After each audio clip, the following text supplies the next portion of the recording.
Hey everybody, it's Cheryl and welcome to my studio. Today we're going to talk about how to join together your Mega Skull English paper piecing pieces. So let's get started.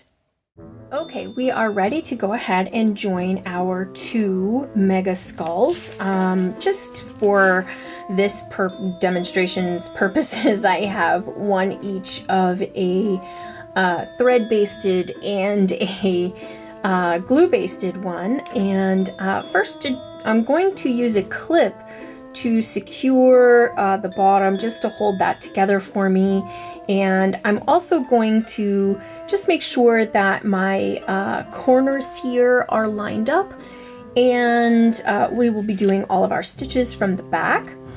And I have some thread here already on my needle, and it is a closely matching thread to the end, to the fabric that we're using, so it may be a little bit hard to see. So I'm going to go ahead and start in the fabric at the corner here, and as you can see, I'm just taking a little tiny bite out of the fabric of the corner of the one and the corner of the other, and we're just going to go through all the layers, and all of our stitches are going to be here mostly on the back of these two, like right up against the paper, and we're going to take very small stitches. You can see that these are just sort of whip stitches, and I'm going in and I'm skimming the needle fairly across the fabric and the paper. You can feel your needle skimming across the paper, and that is what I need to do in order to take that stitch. So I'm just going to take fairly small stitches. I don't want large stitches here.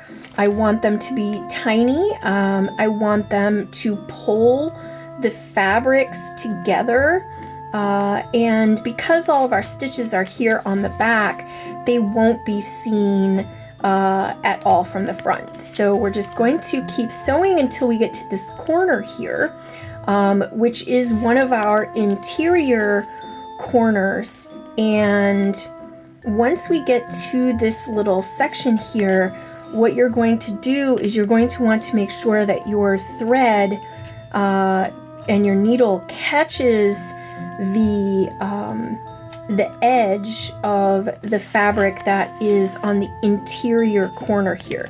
So we're taking just a couple extra, I'm just taking an extra stitch there to make sure that that area is completed.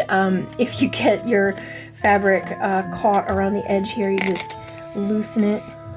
I do that all the time.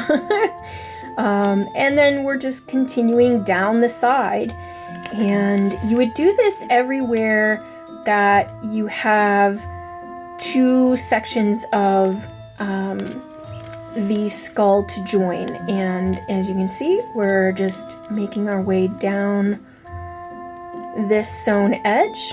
Super simple. And again, I'm just trying to make sure that my threads are skimming here on top of the fabric, and on top of the paper, and also on the other side on top of the paper.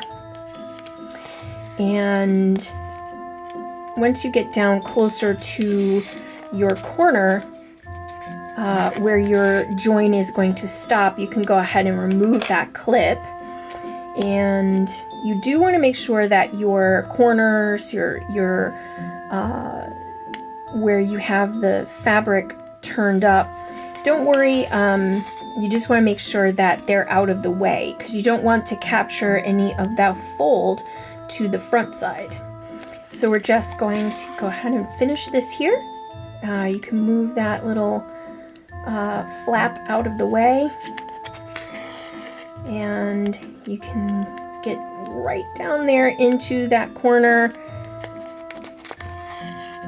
and make sure if you get it caught, you just pull that out with your needle, and we are at the end. And so you can just flip it over and take a look. See how our stitches are not visible, which is what we want. Now, if you need to, you can go ahead and add another one and keep going. Or you can stop and knot this, put in another piece, and actually sew this section here.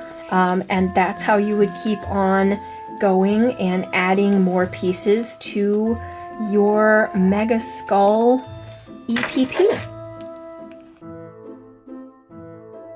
So go ahead and finish that off, and that's how you do the join.